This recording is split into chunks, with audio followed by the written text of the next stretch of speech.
بسم اللہ الرحمن الرحیم۔ جب مسلم بن عقیل کو قتل کر دیا گیا تو ان کے دو بچوں کو ابن زیاد کے پاس لے جایا گیا۔ اس ملعون نے ان دونوں کو قید خانے میں بھیجا اور محافظ زندان کو طلب کر کے کہا کہ اچھی خوراک اور ٹھنڈا پانی ان کو نہ دینا اور ان پر سختی کرنا۔ یہ دونوں بچے روزہ رکھتے تھے اور بوقت شب 2 روٹیاں جوں کی اور 1 کوزہ پانی ان کے لیے لایا جاتا تھا، یہاں تک کہ 1 سال گزر گیا۔ ایک دن ایک بھائی نے دوسرے سے کہا، اے بھائی، ایک مدت سے ہم اس زندان میں ہیں اور ہماری عمر ختم ہونے والی ہے، قریب ہے کہ ہماری زندگی اسی غم میں ختم ہو جائے، لہٰذا زندان کے نگران کو اپنے مقام اور حسب و نسب سے آگاہ کر دیں اور جو قربت ہم رسول کریم سے رکھتے ہیں اس پر زہر کر دیں، شاید اس کو ہمارے حال پر رحم آ جائے۔ لہٰذا جب وہ خوراک اور پانی کا کوزہ لایا تو چھوٹے نے کہا، اے شیخ، کیا تو محمد کو پہچانتا ہے؟ کہا، اسے کیوں نہیں پہچانتا، وہ میرا پیغمبر ہے۔ کہا، جعفر بن ابی طالب کو بھی پہچانتے ہو؟ کہا، کیوں نہیں پہچانتا، خدا نے انہیں 2 پر عطا کیے ہیں کہ وہ بہشت میں فرشتوں کے ساتھ جہاں چاہیں پرواز کرتے ہیں۔ کہا، علی ابن ابی طالب کو پہچانتے ہو؟ کہا، کیوں نہیں پہچانتا، وہ رسول کریم کے چچا کا بیٹا ہے اور میرے نبی کا بھائی ہے۔ بچوں نے کہا، اے شیخ، ہم تیرے نبی کے خاندان سے تعلق رکھتے ہیں، ان کی اطرت ہیں، مسلم بن عقیل بن ابی طالب کے بیٹے ہیں اور تیرے ہاتھوں اسیر ہوئے ہیں۔ تم نے ابھی خوراک اور ٹھنڈا پانی ہمیں نہ دیا اور ہمیں زندان میں سخت تنگ کیا۔ وہ شیخ گر پڑا اور ان کے پاؤں کے بوس سے لینے لگا اور کہا کہ میری جان آپ پر قربان، اے اطرت رسول اللہ، یہ زندان کا دروازہ کھلا ہے، جہاں چاہو چلے جاؤ۔ پھر 2 روٹیاں اور پانی کا کوزہ دیا اور انہیں راستہ بتا دیا اور کہا، راتوں کو سفر کرنا اور دن کو چھپ جانا، یہاں تک کہ خدا تمہارے لیے وسعت پیدا کر دے۔ لہٰذا وہ دونوں بوقت شب روانہ ہوئے اور کچھ دور جا کر ایک ضعیفہ کے مکان پر پہنچے اور اس سے کہا کہ ہم پریشان حال اور بے وطن ہیں، جبکہ رات کا کافی وقت ہے، آج رات ہمیں اپنا مہمان رکھ لے، ہم صبح ہوتے ہی چلے جائیں گے۔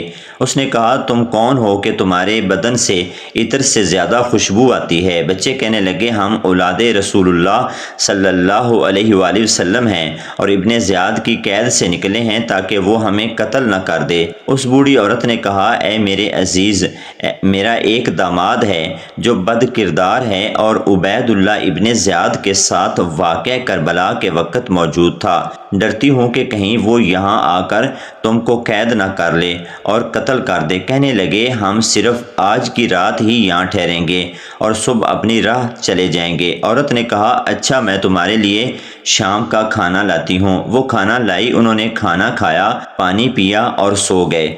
چھوٹے نے بڑے سے کہا، بھائی جان، مجھے امید ہے کہ آج رات آرام کی رات ہوگی، آؤ بغل گیر ہو کر سو جائیں اور ایک دوسرے کے بوسے لے لیں، کہیں یہ نہ ہو کہ موت ہم دونوں کو جدا کر دے۔ لہٰذا دونوں بغل گیر ہو کر سو گئے۔ جب رات کا کچھ حصہ گزرا تو اس عورت کا داماد فاسق آیا اور دروازہ کھٹکھٹایا۔ بوڑھی عورت نے پوچھا، کون ہے؟ اس نے کہا، فلاں ہوں۔ کہا، کیوں بے وقت آئے ہو؟ وہ باہر سے کہنے لگا، میں سخت بدحواس ہوں، قبل اس کے کہ میری عقل چلی جائے، دروازہ کھول، میں سخت مایوس ہوں۔ عورت نے کہا، تم کون سی مصیبت میں گرفتار ہو؟ اس نے کہا کہ 2 بچے لشکر عبید اللہ لعین سے نکل گئے ہیں اور امیر نے اعلان کیا ہے کہ جو کوئی ان دونوں میں سے کسی ایک کا بھی سر لائے گا اسے 1000 درہم انعام دوں گا، اور جو کوئی ان دونوں کا سر لائے گا اسے 2000 درہم انعام دوں گا۔ مجھے یہ رنج ہے کہ میرے ہاتھ نہیں آئے۔ بوڑھی عورت نے کہا، اس بات سے ڈرو کہ روز قیامت محمد صلی اللہ علیہ وآلہ وسلم تیرے دشمن ہوں۔ وہ کہنے لگا، میں دنیا ہاتھ میں لینا چاہتا ہوں اور تو آخرت کی بات کرتی ہو۔ عورت نے کہا، وہ دنیا جو آخرت کے بغیر ہو تجھے کیا کام دے گی؟ اس نے کہا، تم ان کی طرفداری کیوں کرتی ہو؟ کیا تجھے ان کی خبر ہے؟ چل، میں تجھے اپنے امیر کے پاس لے چلتا ہوں تاکہ وہ تجھ سے پوچھے۔ وہ کہنے لگی، امیر مجھ بوڑھی عورت سے جو گوشہ نشین ہے کیا چاہے گا؟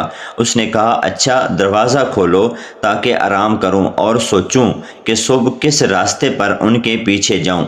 عورت نے دروازہ کھولا اور اس کو کھانا دیا۔ آدھی رات کو اس نے بچوں کے سانس لینے کی آواز سنی تو وہ پریشانی کے عالم میں اٹھا اور اندھیرے میں دیوار کا سہارا لے کر کمرے کی جانب چلا، یہاں تک کہ چھوٹے بچے کے پہلو پر ہاتھ پڑا۔ بچے نے کہا، کون ہے؟ اس نے کہا، میں گھر کا مالک ہوں، تم کون ہو؟ چھوٹے نے بڑے کو ہلایا اور کہا، اٹھو اور جان لو کہ جس چیز سے ڈرتے تھے اسی میں گرفتار ہو گئے۔ اس نے کہا، تم کون ہو؟ کہنے لگے، اگر سچ کہیں تو امان دو گے؟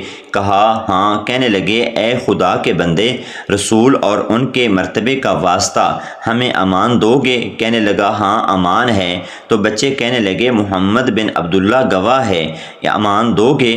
اس نے کہا، ہاں۔ بچوں نے کہا، کیا خدا پر گواہ اور وکیل ہے کہ جو کچھ عہد کر رہا ہے پورا کرے گا؟ کہا، ہاں۔ کہنے لگے، اے شیخ، ہم تیرے نبی کے خاندان سے تعلق رکھتے ہیں، اس کی اطرت ہیں اور زندان عبید اللہ بن زیاد لعین سے جان کے خوف سے نکلے ہیں۔ اس نے کہا، موت سے ڈرتے ہو مگر موت میں گرفتار ہو گئے ہو۔ حمد اس خدا کی جس نے تم کو میرے قابو میں دیا ہے۔ وہ اٹھا اور ان کو باندھ دیا۔ بچوں نے تمام شب بندھے ہوئے گزاری۔ جب سفیدی ظاہر ہوئی تو اس نے ایک غلام کو جس کا نام خلیج تھا بلایا اور کہا کہ ان دونوں بچوں کے دریائے فرات کے کنارے لے جاؤ اور ان کی گردنیں کاٹ دو اور ان کے سروں کو میرے پاس لے آؤ۔ جب گھر سے کچھ دور ہو گئے تو ایک بچے نے کہا، اے شیخ، تم بلال مؤذن رسول اللہ صلی اللہ علیہ وآلہ وسلم کی مانند ہو، ہم پر رحم کرو۔ اس نے کہا، میرے آقا نے مجھے حکم دیا ہے کہ تمہاری گردنوں کو کاٹ دوں، مگر یہ بتاؤ کہ تم کون ہو؟ کہنے لگے، ہم تیرے نبی محمد صلی اللہ علیہ وآلہ وسلم کی اطرت ہیں اور جان کے خوف سے ابن زیاد کے زندان سے نکلے ہیں۔ اس بوڑھی عورت نے ہمیں مہمان رکھا، لیکن تیرا آقا چاہتا ہے کہ ہمیں قتل کرے۔ اس حبشی غلام نے ان کے پاؤں کے بوسے لیے اور کہا، میری جان تم پر فدا اے اطرت مصطفیٰ، خدا کی قسم میں نہیں چاہتا کہ محمد بروز قیامت میرے دشمن ہوں۔ پھر تلوار کو دور پھینکا اور خود کو فرات میں گرا دیا اور دریا عبور کر گیا۔ اس کے آقا نے آواز دی کہ تم نے میری نافرمانی کی ہے۔ اس نے کہا، میں تیرا اس وقت فرما بردار ہوں جب تک تم خدا کے فرما بردار ہو۔ اب جب کہ تم نے خدا کی نافرمانی کی تو میں دنیا و آخرت میں تجھ سے بیزار ہوں۔ پھر اس شکی نے اپنے بیٹے کو بلایا اور کہا، میں نے تیرے لیے حلال و حرام کو جمع کیا، میں چاہتا ہوں کہ انعام وصول کروں، تو ان دو بچوں کو نہر فرات کے کنارے لے جا اور ان کی گردنوں کو کاٹ دے اور ان کے سر میرے پاس لے آ تاکہ میں عبید اللہ کے پاس لے جاؤں اور 2000 درم معاوضہ لے آؤں۔ اس نے تلوار لی اور بچوں کو لے کر چلا۔ کچھ دور جا کر ان دونوں بچوں میں سے ایک نے کہا، اے جوان، میں تیرے دوزخ میں جانے سے خوف محسوس کرتا ہوں۔ اس لڑکے نے کہا، اے عزیز، تم کون ہو؟ وہ کہنے لگے، ہم تیرے نبی کی اطرت ہیں اور تیرا باپ ہمیں قتل کرنا چاہتا ہے۔ یہ سن کر اس ملعون کا بیٹا بھی ان کے قدموں پر گر پڑا اور ان کے بوسے لیے اور انہی الفاظ کو دہرایا جو حبشی غلام نے کہا تھا۔ پھر تلوار کو دور پھینکا اور خود فرات میں چھلانگ لگا گیا۔ اس کے باپ نے آواز دی کہ تو میری نافرمانی کر رہا ہے۔ اس نے کہا، خدا کا حکم تیرے حکم پر مقدم ہے۔ اس شکی نے کہا، اب سوائے میرے کوئی دوسرا ان کو قتل نہ کرے گا، لہٰذا تلوار لی اور ان کو آگے کیا اور فرات کے کنارے تلوار نیام سے نکالی۔ جب بچوں کی نظر تلوار پر پڑی تو رونے لگے اور کہنے لگے، اے شیخ، ہمیں بازار میں فروخت کر دے اور روز قیامت محمد کی دشمنی کو اپنے سر نہ لے۔ اس نے کہا، میں تمہارے سر کو ابن زیاد کے پاس لے جاؤں گا اور معاوضہ یعنی انعام حاصل کروں گا۔ بچے کہنے لگے، تو ہمارے رشتہ رسول کا احترام نہیں کرتا۔ اس نے کہا، تمہارا رسول اللہ کے ساتھ کوئی رشتہ واسطہ نہیں ہے۔ کہنے لگے، اے شیخ، تو ہم کو عبید اللہ کے پاس لے جا تاکہ وہ خود ہمارے بارے میں کوئی حکم دے۔ کہا، میں تمہارے خون کے بدلے اس کا تقرب حاصل کرنا چاہتا ہوں۔ بچے کہنے لگے، اے شیخ، کیا تجھے ہمارے کم سن ہونے پر رحم نہیں آتا؟ اس نے کہا، خدا نے میرے دل میں رحم پیدا نہیں کیا۔ کہنے لگے، پھر ہمیں اتنی مہلت دے کہ ہم چند رکعت نماز پڑھ لیں۔ اس نے کہا، اگر نماز تمہیں کوئی فائدہ دیتی ہے تو جس طرح چاہو نماز پڑھو، پھر ان بچوں نے 4 رکعت نماز پڑھی، پھر ہاتھ اٹھائے اور اپنی نظروں کو آسمان کی طرف کر کے فریاد کی، یا حیو یا قیوم یا احکم الحاکمین، ہمارے اور اس کے درمیان حق کا فیصلہ کر دے۔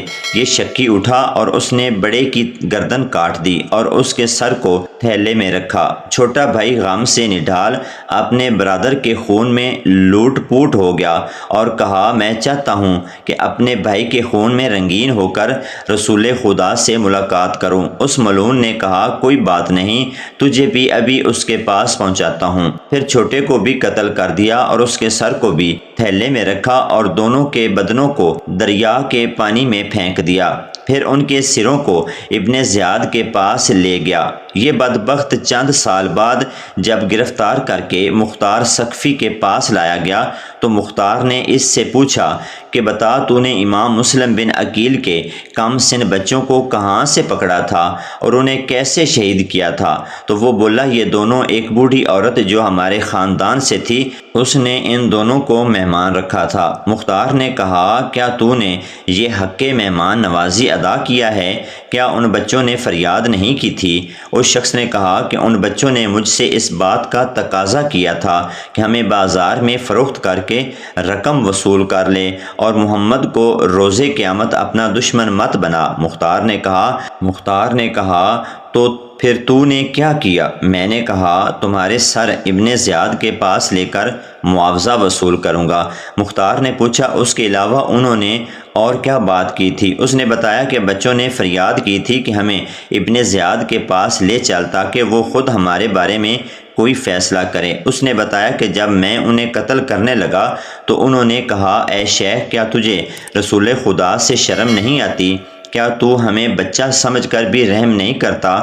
کیا تو ہمیں تھوڑی مہلت دے گا کہ ہم نماز پڑھ لیں؟ یہ سن کر میں نے بچوں سے کہا کہ اگر تمہیں نماز اس وقت فائدہ دیتی ہے تو پڑھ لو۔ لہٰذا انہوں نے 4 رکعت نماز پڑھی اور نماز کے بعد ہاتھ اٹھا کر اس طرح دعا مانگی، یا حیو یا قیوم یا احکم الحاکمین، تو ہمارے اور اس کے درمیان فیصلہ کر دے۔ اس کے بعد میں نے انہیں قتل کر دیا۔ مختار ثقفی نے یہ سن کر کہا، خدا نے تیرے اور ان کے درمیان فیصلہ کر دیا۔ پھر حکم دیا کہ کون ہے جو اسے ٹھکانے لگائے گا؟ ایک شامی اٹھا۔ مختار نے اسے کہا کہ اس کو وہیں لے جاؤ جہاں اس نے ان بچوں کو قتل کیا ہے، مگر اس کا خون ان کے خون سے نہ ملنے پائے۔ وہ شامی اسے لے کر فرات کے کنارے آیا اور اس کا سر تن سے جدا کر دیا اور پھر اس کے سر کو ایک نیزے پر آویزاں کر دیا۔ لوگ اس کے سر کو دیکھتے اور حقارت سے ڈھیلے اور پتھر مارتے تھے کہ اس نے آل رسول کو شہید کیا ہے۔